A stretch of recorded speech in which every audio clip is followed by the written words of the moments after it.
welcome to this deep dive. Before we even get into the material today, I really need you to do something for me.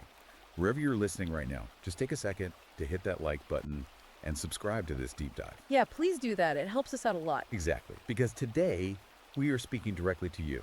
Specifically, we're speaking to the men out there who have been, looking around at the rules of modern dating, the state of relationships, the shifting landscape of our broader institutions, and just feeling like the entire game has been completely rewritten. And definitely not rewritten in your favor. Right. Not in your favor at all. If you are seeking an unfiltered, highly controversial exploration of men's rights, institutional dynamics, and what is frequently referred to as the blue pill matrix, you have landed in exactly the right place today. We are tackling a very dense, deeply polarizing, and highly anticipated 2025 ebook today. The title is How to Train a Bitch Whore to Housewife by Conrad Riker. And right at the top, we want to make absolutely sure you know where to find the source material. If you want to read this text for yourself, which we highly recommend so you can make up your own mind, check out Amazon, Kindle, and Google Play Books to buy a copy. Yeah, and you should also follow the author's ongoing writing on his Substack at Conrad Riker. That's at ConradNriker. The title alone, it sets the stage for the kind of intense territory we are entering today. The primary hook of this text is that it frames itself not just as a dating guide, but as a literal survival manual. It's meant to be a wake-up call. Exactly. It promises to wake men up from a societal conditioning that the author describes as the blue pill matrix. And for anyone unfamiliar with how that term is being utilized in this specific context, the author uses it to describe a fabricated cultural reality. Like a set of comforting lies. Right. Comforting lies designed to basically extract utility and resources from men while suppressing their natural instincts.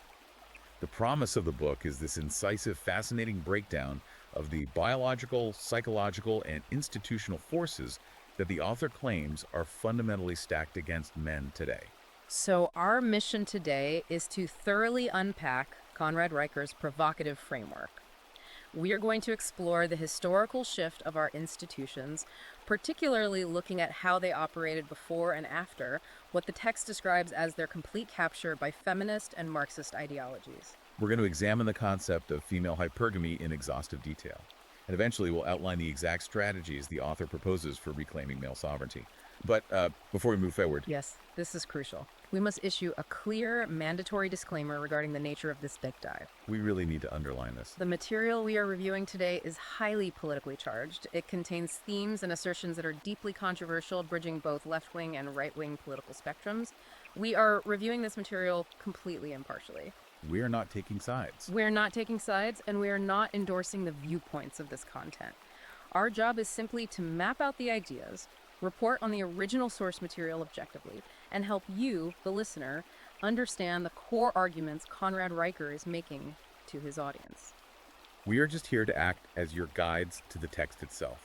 That is the foundation of our approach today. We're holding up a mirror to the text so you can examine the mechanics of its arguments. So what's the roadmap look like? The roadmap for this deep dive is going to take us through several distinct layers of this philosophy. We'll start at the bedrock of evolutionary biology, looking at what the author terms the shit test and his interpretation of hypergamy. And from there, we'll trace how the book claims these biological instincts were scaled up into a societal meta shit test that basically captured modern institutions. And finally, we'll lay out the precise protocols the text provides for male self-preservation. So let's start unpacking the foundational layer. The book begins by establishing a biological imperative, and it does so by completely deconstructing what the author calls the myth of the nice guy. Yeah, the central thesis, operating at the very beginning of the text, is the assertion that modern society is actively lying to men. How so? Well, the author argues that the cultural messaging directed at men, through media, through schooling, through general societal expectation, it tells them that kindness, infinite patience, and constant self-sacrifice are the currencies required to earn a woman's respect and affection. But the book frames this not as well-meaning advice, but as a deliberate trap. A trap designed to keep men compliant and fundamentally weak. And the author doesn't just present this as like a philosophical musing. The text brings in hard data to support the premise. Specifically, the book cites a 2021 study by Holt and Smits. Okay, let's unpack this. I want to dig into that 2021 study because the number presented in the text is pretty staggering. The author highlights that 73% of women in this study admitted they actually lose attraction when a man is quote-unquote too nice too soon in the dating phase. It's a huge number. It is. But how does the text interpret that 73% figure? Because too nice is a very subjective phrase. It is subjective, and the book spends considerable time defining what too nice actually means within this specific framework. The author argues that when women encounter a man who is immediately accommodating, overly available, and constantly seeking to please, Like dropping everything to text back instantly. exactly, they do not interpret that behavior as genuine moral goodness. They interpret it as neediness. And within the logic of this text, neediness is the ultimate, undeniable signal of low status. Because a high-status guy wouldn't act like that. Right. The framework suggests that a man who has options, resources, and authority simply does not have the time or the inclination to be endlessly accommodating to a stranger he just met. And the book ties this interpretation directly back to evolutionary biology. The author asks the reader to strip away all the comforts of the modern world and imagine the ancestral environment. He specifically uses the imagery of the Serengeti, roughly 100,000 years ago. Right, the Serengeti. In that brutal, unforgiving landscape, the text argues that a woman simply could not afford the luxury of attaching herself to a weak mate. Her physical survival, and the survival of any offspring she might have, depended entirely on the strength, capability, and resilience of her partner. So if we follow that evolutionary logic, the text proposes that if a man cracks under the minor social pressure of, say, a silent treatment or a sudden emotional outburst, he is signaling that he will absolutely fail when facing a real threat. Like a drought, or a rival tribe, or a predator. Exactly. Therefore, the author argues that evolution hardwired women to constantly test the men around them. And crucially, the text points out that these tests are not verbal or logical. Right, a woman doesn't hand a man a written exam to determine his resilience. No, the testing is entirely behavioral. And the text uses a very specific metaphor here. It claims that kindness, without what the author calls frame, is like handing someone a sword with no blade. I want to pause on the terminology the text uses here, because the word frame is foundational to the entire book. When the author uses the word frame, he isn't just talking about general confidence, is he? No, frame in this context is much more rigid. The book defines frame as a man's unshakable reality, his boundaries, and his internal locus of control. It is the psychological structure that dictates how he interacts with the entire world. So it's his reality bubble. Yes. The argument is that if a man has kindness but lacks an impenetrable frame, his kindness is actually just weakness masquerading as virtue. It might look noble in a low-stakes environment, but when pressure is applied, he is completely defenseless. Which transitions perfectly into how the book deconstructs the concept of the shit test. According to the author, when women exhibit sudden moodiness, when they withdraw affection seemingly out of nowhere, or when they initiate irrational arguments over trivial things. These are not genuine attempts at communication. Right. The text insists that these behaviors are not signs that a woman just wants to be heard or understood. The framework categorizes these behaviors strictly as evolutionary triage. The assertion is that a woman is instinctively, often subconsciously, poking at the psychological structure of the man to see if he will fold under pressure. She is searching for the absolute limits of his frame. There is an anecdote provided in the text that serves as a really tactical illustration of this concept. The book refers to it as the Lisbon story. Oh, this is a great example. It outlines the experience of a man who goes on a seemingly perfect third date. They have a deep connection, they debate philosophy, the chemistry is apparent. And then following the date, the woman implements complete radio silence. She ghosts him for a full 72 hours. And the text highlights the 72-hour window as the critical testing phase. The author argues that the vast majority of modern men, those operating under that blue pill conditioning we mentioned, they fail the test at this exact moment. They panic. They completely collapse under the anxiety of the silence. They send double texts, then triple texts. They send messages like, just checking in, or did I do something to upset you? And the author views that reaction as the man completely surrendering his frame. But the protagonist of this specific anecdote takes a completely different approach. He doesn't send a single text. Not one. The text explains that he recognized her silence wasn't because she was suddenly overwhelmed with work, as she later claimed. He categorized the silence as a deliberate calibration of his weakness. So instead of sitting by his phone waiting for validation, the man in the anecdote radically expands his own world. He goes to the gym, he books a spontaneous flight to Lisbon, and he literally climbs a volcano in the Azores. And when the woman finally breaks the silence after 3 days with a classic text apologizing and claiming she was just so overwhelmed, the man does not demand an explanation. He doesn't express anger. He doesn't express relief either. Yeah. He simply replies, "No worries, I just climbed a volcano in the Azores. Volcanic soil grows the best pineapples." The author uses that response to demonstrate what absolute sovereignty looks like. The man completely ignored the weaponized silence and demonstrated pure non-reactivity. And the book points out that the woman's reaction to this wasn't anger at being ignored. It was instant curiosity and heightened attraction. The framework argues that by refusing to orbit her emotional state, he proved his frame was unbreakable. To support the idea that silence is utilized as an evolutionary testing mechanism, the text brings in a 2022 dataset from Occupic. What does the data show?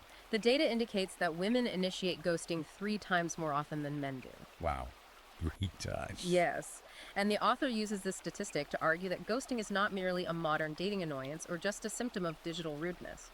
In the worldview of this text, ghosting is a digitized version of the ancient evolutionary hunt. It is a calculated evaluation process designed to weed out men who lack emotional control. And that evaluation process is the engine driving the next major concept the book tackles: hypergamy. The text doesn't just treat hypergamy as a dating trend, it frames it as an absolute, inescapable law of the universe. The definition of hypergamy provided by the author is totally uncompromising.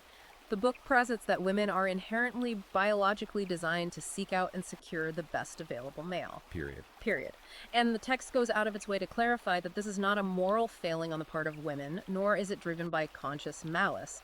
It is framed as an evolutionary necessity required to secure the best possible genetic material and environmental resources for potential offspring. Building on that biological premise, the author introduces a concept that is particularly stark. He calls it the loyalty ceiling. What are the mechanics of this ceiling, according to the text? The concept of the loyalty ceiling suggests that a woman's loyalty to a man is inherently conditional. The author argues that unconditional love from a woman to a man simply does not exist in nature. That's a heavy claim. It is. Her loyalty is strictly contingent upon his ongoing maintenance of status, his continuous supply of resources, and his absolute strength. The ceiling represents the maximum threshold of the man's value. So what happens when she meets someone above that ceiling? The text proposes that if a new man enters her environment who operates above that specific ceiling, meaning he possesses demonstrably higher status, greater dominance, or more resources, her loyalty to her current partner does not merely slowly shade away, it instantly vaporizes. The book provides vivid anecdotes to anchor this theory in real-world scenarios. One of the primary examples is the story of Sarah. The text describes Sarah as a pastor's wife who is married to a deeply loyal, hard-working accountant making $85,000 a year. He's presented as the archetype of the modern good husband. Right, he never cheats, he's emotionally available, he even cooks dinner on Friday nights. Yet after 2 years, the book states she filed for divorce. And the text emphasizes that she didn't leave because of abuse or neglect. She left because she encountered an unemployed musician who, despite lacking financial resources, completely dominated her emotionally and physically. So the provision didn't matter. The author uses this to argue that while the accountant provided provision, he lacked dominance. When forced to choose, the biological imperative prioritized the dominance of the musician over the quiet stability of the accountant. Another scenario the text explores is the story of Chad. Chad is described as a highly successful software engineer in Texas, working 80-hour weeks. He buys a house in an upscale neighborhood and completely finances his wife's graduate school education. He follows the societal script perfectly. But 2 years later, his wife leaves him for a TikTok influencer. The book describes the influencer as someone who drives a Cybertruck, wears designer sunglasses indoors, and posts videos of himself doing kettlebell swings on yachts. The author's interpretation of this event is brutal. The text states that Chad did not lose his wife to infidelity, he lost her to obsolescence. Obsolescence, like an old iPhone. Exactly. The framework suggests that the wife simply upgraded because the influencer, despite potentially lacking the quiet stability of the engineer, signaled a much higher level of visible social status and outward dominance. To back up this highly transactional view of relationships, the book cites Pew research from 2023. The data indicates that 78% of women who initiate divorce are not doing so because they are impoverished or suffering from abuse. The text highlights that the primary reasons given revolve around feeling bored, feeling they deserve better, or actively seeking an upgrade. And the author distills all of this down into what he terms the loyalty equation. The formula provided in the text is status squared, supply cubed, strength absolute. Status squared, supply cubed, strength absolute. The book argues that if a man fails to actively maintain those three specific pillars, he ceases to be a partner and becomes, in the author's words, merely inventory waiting to be replaced. If we connect this to the bigger picture, it's at this point in the text that the focus dramatically widens. The author takes these micro-level biological theories, the shit tests, the frame, hypergamy, and applies them to a macro-level sociological critique. Right, moving from the individual to the entire society. The text argues that the biological instincts we just discussed were actually scaled up into what the author calls the meta shit test, resulting in the institutional capture by feminism.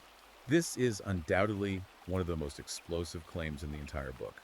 The author asserts that modern feminism was never fundamentally about equality. Instead, the text views the entire movement as female hypergamy and the biological shit test elevated to the level of societal infrastructure and legal institutions. The text explicitly frames feminism as a Marxist and ideological psyop. I want to explore how the author justifies that specific terminology. The argument presented is that this movement was systematically designed to disarm men of their natural authority. However, the text claims it simultaneously demands that men continue to produce all the traditional benefits they historically provided. Like building infrastructure, paying the majority of taxes, offering physical protection. Right, but without receiving any of the traditional responsibilities of female loyalty or submission in return. The author calls this dynamic emotional imperialism. The logic the book lays out is that for centuries, women tested individual men on a micro level to find the strongest protector. But with the structural changes brought about by modern feminism, the text argues that women are now collectively testing the entire culture. The meta shit test. The meta shit test is framed as society collectively asking men, can you still provide for us and protect us even when we behave completely irresponsibly? Will you continue to fund the state and build the roads while our universities actively teach your daughters to despise you? And the author's conclusion is that the majority of modern men are failing this macro-level test by continuously apologizing and complying with systems that inherently disadvantage them. The prime evidence the author points to regarding this alleged institutional capture is the current state of the justice system, specifically family courts. The text relies on statistics that are clearly intended to shock the reader into realizing the disparity. The book notes that fathers lose between 70% and 82% of all custody cases. The author argues this occurs regardless of the father's actual fitness as a parent, claiming the system operates on a baseline, institutionalized bias that assumes women are naturally nurturing while men are inherent threats. The text also delves deeply into domestic violence statistics to further this argument. The author cites the U.S. Department of Justice, pointing out that 93% of domestic violence arrests are men. However, the framework of the book completely rejects the standard sociological narrative that this disparity exists because men are inherently more violent. Instead, the author attributes this massive percentage to women actively weaponizing the legal system against men. The argument is that women recognize the system will default to believing their narrative, so they utilize the police as a proxy tool for dominance during interpersonal disputes. To support this claim, the text brings in a 2018 report from the UK Ministry of Justice, stating that 80% of false domestic violence accusations filed in family court are initiated by women, frequently as a tactic to gain leverage in divorce proceedings or custody battles. To illustrate how this plays out on a practical level, the book details the story of Mark. According to the text, Mark was married to a woman whose behavior had completely spiraled out of control. The book claims she maxed out $40,000 in credit card debt on luxury items and engaged in an affair with his best friend. When the tension inevitably boils over, the text states that Mark simply raised his voice. He didn't become physically violent, he yelled out of frustration, and the wife immediately called the police. The author focuses heavily on the reaction of the police in this anecdote. When law enforcement arrives, the book claims they completely ignore the context of the situation. The officer allegedly looks at the physical disparity between the two, noting that Mark is 6'3" and the wife is 5'2", and tells Mark, "We're taking you." The text details how Mark is arrested, hit with a restraining order, loses his employment, his life savings, and his reputation, while the wife is shielded by the institution and allowed to assume the role of the victim. The author uses Mark's story as a microcosm of what he calls the institutional double standard. And the text doesn't limit this critique to the legal system. It extends it to the corporate world as well. The book contrasts two workplace incidents to make its point. In the first, a male tech engineer speaking at a conference makes a statement regarding biological reality, saying that chromosomes aren't made up. The text claims that human resources immediately treated him as a workplace threat, and he was terminated days later. The author contrasts that termination with an incident occurring around the same time at a different company. The text describes a female employee having what the book calls a massive tantrum on the company's Slack channel, publicly screaming at her boss and labeling him a colonizing oppressor. And the author highlights that instead of facing disciplinary action, she was actually awarded a $15,000 bonus for her bravery in speaking out. The book uses this juxtaposition to argue that modern institutional ideology actively punishes male logic, stoicism, and boundary setting, while richly rewarding and subsidizing female emotional chaos and victimhood. To explain the mechanics of how this institutional system sustains itself, the author introduces two interconnected concepts: the consequence shield and the empathy gap. The consequence shield is vital to understanding the book's overarching thesis. The author argues that modern society has constructed an impenetrable state-sponsored bubble around women, ensuring they rarely have to face the biological, social, or financial repercussions of their actions. The text breaks this shield down into three distinct layers: abortion, contraception, and state-subsidized single parenting. The author points to the staggering abortion statistics in the United States, citing over 600,000 procedures a year and over 60 million since the Roe v. Wade decision. The text takes a highly provocative stance here, arguing that within this framework, abortion has nothing to do with healthcare or bodily autonomy. The book categorizes it entirely as consequence avoidance. The author frames it as a biological reset button that allows women to exercise their hypergamous instincts, engage in unrestricted sexual behavior, and seamlessly discard fathers who fail to maintain their frame, all without incurring any permanent biological or financial downside for the woman herself. Directly tied to this shield is a behavioral phenomenon the author labels the responsibility dodge. The text defines this as the persistent societal allowance for women to blame their destructive or erratic behavior on external factors. The book provides the classic example of women attributing extreme mood swings, verbal abuse, or poor decision-making to being hormonal or experiencing PMS or PMDD. The author bluntly states that "I was hormonal" has become the adult female equivalent of "the dog ate my homework." It functions as an institutionalized alibi that allows women to evade guilt and accountability, while men are held strictly and ruthlessly accountable for every single action, word, and reaction. This leads directly into the author's exploration of the empathy gap. The text actively challenges the deeply ingrained conventional wisdom that women are inherently the more empathetic sex.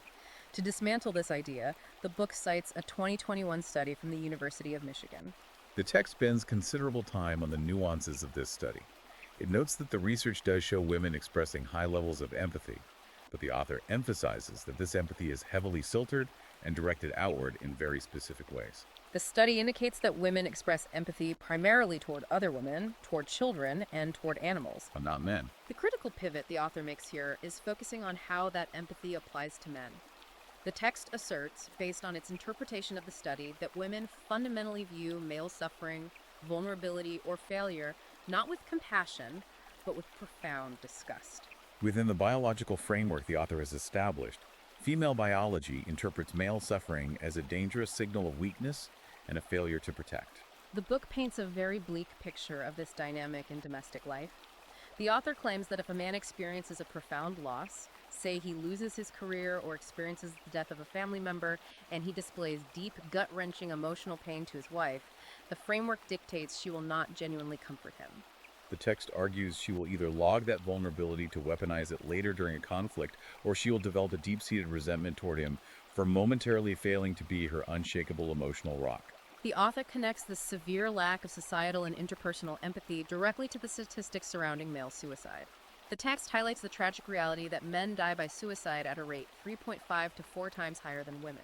The book argues forcefully that this disparity is not because men are inherently broken, emotionally stunted, or refusing to seek help. The framework attributes this massive suicide rate to systemic alienation. The author claims men are driven to despair because they are systematically stripped of their children in family courts, relentlessly demonized by feminist media narratives that label their natural masculinity as toxic, and ultimately expected by both their partners and society to suffer entirely in silence. Having laid out this extensive critique of biology and institutions, the text moves into exploring the psychological origins of this behavior. The author asks, if this behavior is so destructive to relationships and societal stability, where does it stem from psychologically? The book doesn't solely blame evolutionary hardware. It places a massive amount of blame on modern family breakdowns, specifically focusing on what it terms the daddy wound and the prevalence of borderline personality disorder. The text introduces the concept of the daddy matrix to connect the dots between absent fathers and deeply toxic adult relationships. The author pulls a statistic from the CDC stating that 70% of women residing in domestic violence shelters report a history of childhood abuse or profound neglect, which the text notes is almost always tied to a broken or completely absent father figure in the home. The author builds a specific psychological loop out of this data to explain why certain women actively seek out and ultimately destroy good men. The text maps out the loop very explicitly. It begins with the absent dad. Because the father is missing or abusive, the daughter grows up with a massive psychological void regarding male authority and love. Consequently, she subconsciously craves dominance to fill that void. As she enters adulthood, the loop dictates that she constantly tests men to see if they possess the strength to be that unshakable authority she lacked. Because the societal conditioning of the nice guy causes most men to fail these tests by being overly accommodating, she eventually chooses an abuser. She mistakes toxic behavior and erratic aggression for genuine strength and dominance. When that abusive relationship inevitably implodes, the final stage of the loop is that she blames the husband or blames men as a collective, thus reinforcing her victimhood, and the cycle repeats. The author issues a very stern, uncompromising warning to his male readers regarding this psychological loop. The text states point blank that men cannot act as therapists to women trapped in the daddy matrix. The book explicitly says no amount of paycheck will rewire it. The framework argues that if a woman is running this specific psychological software, she is not actually looking for a partner. She is looking for a human pacifier, a substitute father figure she can safely rage against without consequence. That analysis transitions directly into the book's examination of borderline personality disorder, or BPD. The author frames BPD not just as a clinical diagnosis, but as the ultimate weaponization of emotional warfare in modern relationships. The text highlights that 75% of diagnosed BPD cases are women. However, the author argues that a vastly larger percentage of women who fly under the clinical radar still exhibit strong borderline traits that manifest in dating and marriage. The traits the text focuses on are extreme black and white thinking, an intense, irrational fear of abandonment, and a chronic, simmering anger that is frequently masked as profound sadness or systemic victimhood. For women operating with these traits, the author argues that emotional drama literally functions as a dopamine hit. The text uses a very striking phrase here. Chaos feels more real than stability. The author explains that for these women, peace and quiet feel suffocating. They require the chaos because the emotional explosions validate their internal, deeply held narrative that they are perpetually the victim. The drama provides them with fresh trauma that they can post about on social media, monetize for attention, or use as a justified excuse to cycle through different men without taking accountability. The book describes a pattern where these women will intensely love bomb a new man, making him feel like an absolute king, only to suddenly nuke the relationship out of nowhere over a perceived slight, simply to feel the intense rush of the emotional explosion. To help men identify this before becoming entangled, the author provides what he calls the BPD filter. The text warns that men must listen carefully for specific phrases. If a woman chronically uses the phrase, "You're just like all the other guys," over incredibly minor boundary enforcements. For example, if a man simply says no to a small request, or fails to text back within 5 minutes because he's working, the book labels this a massive, undeniable red flag. The author insists this phrase is a trap. The text explains that she is projecting her own internal instability onto the man, demanding that he constantly jump through hoops to prove he isn't the monster she fundamentally believes all men to be. The advice the book gives here is not to try and heal her, but to run. The author uses the analogy that you cannot train a rabid dog. Your only option for survival is to avoid it entirely. So, having mapped out this incredibly dark worldview, detailing the mechanics of hypergamy, the alleged institutional capture, and the psychological traps, the book pivots. Okay, let's unpack this pivot. It doesn't just leave the reader with a diagnosis of despair. The text pitches itself as a tactical manual. It transitions into laying out the arsenal. What exactly does the author tell men they must do to defend themselves, navigate this landscape, and reclaim their sovereignty? The tactical prescription begins with what the author calls the absolute gateway to his methodology, the 30-day filter protocol. The text posits that men are entirely too easily blinded by physical attraction and early signs of affection. To counteract this biological vulnerability, the author mandates a strict, non-negotiable 30-day observation period for any new romantic prospect. The rules for this 30-day period are incredibly strict, and they fly in the face of almost all modern dating advice. The author demands that the man enforce 3 specific rules during this month. Absolutely no sex, absolutely no deep emotional talks, and absolutely no gifts or financial investment. The logic behind removing these elements is central to the author's strategy. The text argues that by eliminating physical intimacy and financial bribery, the man forces the woman to reveal her actual baseline character. The book instructs men to observe the woman's behavior like a hawk during this period. He must watch how she treats service staff, like waiters at a restaurant. He must observe how she speaks to her own mother on the phone. Most importantly, the text emphasizes watching how she handles minor everyday stressors. Things like a traffic jam, a delayed flight, or a wrong order at a coffee shop. The author argues that if she demonstrates impatience, entitlement, or throws a tantrum over these minor inconveniences, the man must walk away immediately. The framework insists that character does not magically improve after marriage. It only amplifies under the pressure of real life. During this 30-day observation period, the text provides a core, cutting question that every man must honestly ask himself about the woman he is evaluating. The defining question the author poses is this: would this woman stay if I lost my job, my car, and my looks? The book states that if the answer to that question is anything less than an absolute rock-solid yes, she is not a wife. The author categorizes her simply as a tenant. And the text uses that real estate metaphor deliberately. A tenant will not defend the property when times get hard. They simply break the lease and abandon the building when the rent goes up, or when a nicer building opens across the street. The entire purpose of the 30-day filter is to strip away the romantic illusions and force the man to confront the raw, transactional reality of her loyalty. Here's where it gets really interesting. If a woman manages to pass this rigorous filter, or if a man is already entrenched in a marriage that is actively failing, the book introduces its ultimate tactical tools: the frame lock and the marriage reset. These tools are built entirely around a concept the author calls the respect-first model. The text notes that modern couples therapy almost universally dictates that building affection and emotional intimacy will eventually lead to mutual respect. The author completely rejects and flips that therapeutic model. The book argues that affection fundamentally follows authority.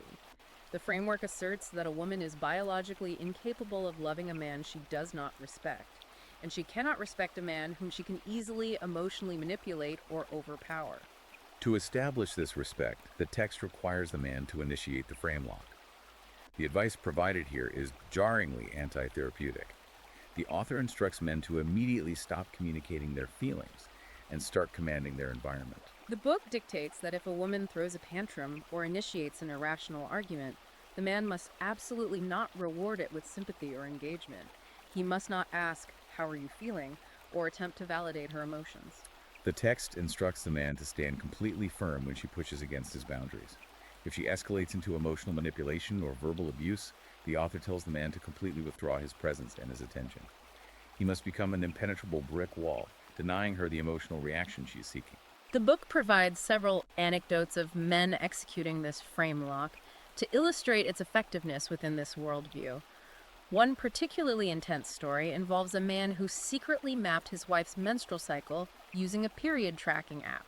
The text clarifies he didn't do this to stalk her, but to gather objective data on her behavioral patterns. According to the text, over a 3-month period of observation, the man realized there was a 92% correlation between his wife sending him massive text rants about how she hated her life and her entering the luteal phase of her cycle. Armed with this data, the man instituted a precise frame lock. He absolutely refused to engage in any serious conversations during that specific biological window. He would not discuss finances, he would not dissect the relationship, he would not validate the chaos. He simply stonewalled the emotional outbursts. The author notes that once the hormonal window passed, the wife inevitably returned to a baseline of logic and kindness. The text argues that this man saved his marriage not by validating his wife's temporary emotional reality or attending couples counseling, but by aligning his own behavior with her biological reality and absolutely refusing to let his frame be dragged into the storm.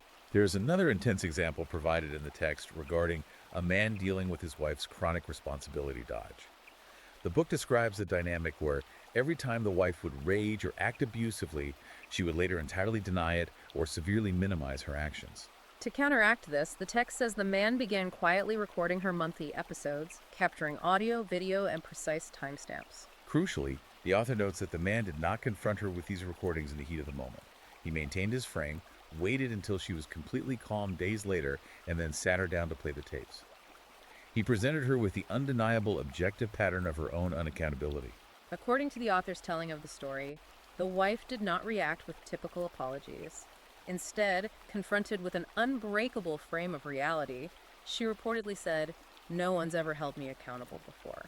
The text argues that the man literally shocked her back into a state of respect by refusing to accept her fabricated version of events. All of these tactics and philosophies culminate in the author's ultimate assertion regarding the institution of marriage itself. The text argues that the most destructive lie modern men have been sold is the concept that marriage is a democracy, a 50-50 partnership of absolute equals. The author completely rejects the democratic model of marriage. The text states unequivocally that a successful marriage must operate as a monarchy with shared citizenship.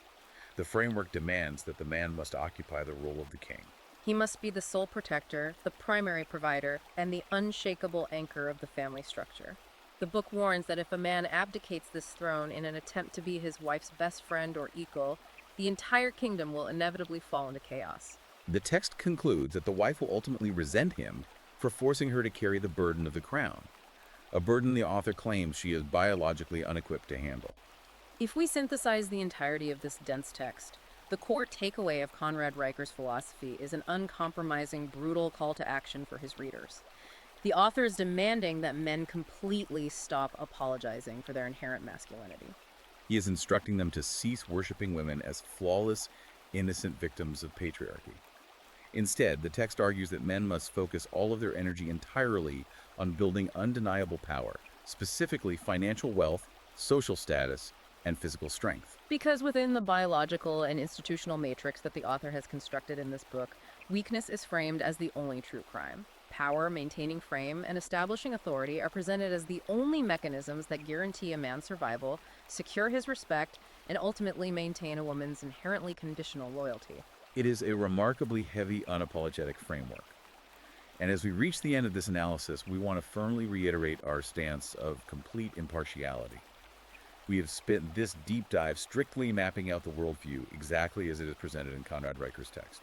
We have explored how this specific, highly controversial framework interprets evolutionary biology, the hidden power dynamics of interpersonal relationships, and the alleged ideological capture of modern legal and corporate institutions. We're not endorsing these views. We have simply presented the architecture of the book's arguments, and we leave it entirely to you, the listener, to weigh these concepts and decide what you really believe. Before we sign off, it is always valuable to look beyond the immediate boundaries of the text and ask larger questions. Based on everything the author has laid out, what is a final thought the listener can take away to mull over? A provocative question that builds on the text's assertions would be this. If the author is entirely correct in his assessment, if human mating is purely a ruthless, biologically driven marketplace completely devoid of unconditional love, and if all modern institutions are merely proxy battlegrounds designed for evolutionary dominance and consequence avoidance, what ultimately happens to the very concept of human progress? If empathy is merely a filtered biological trick, and loyalty always goes to the highest bidder regardless of history, can any society ever hope to build a system based on genuine cooperation and trust? Or does this framework suggest that men and women are forever locked in an inescapable, eternal frame war? That is a fascinating and sobering question to leave off on. We want to thank you for joining us on this intense journey through a very challenging text. Remember, if you want to dive into the raw, unfiltered source of this philosophy and examine the arguments for yourself, you need to buy the book. Go check Amazon Kindle and Google Playbooks right now to grab your copy of How to Train a Bitch Whore to Housewife by Conrad Riker. And if you want to follow the author's ongoing thoughts and future writing, be sure to subscribe to his Substack at Conrad Riker. Again, that's ConradNriker.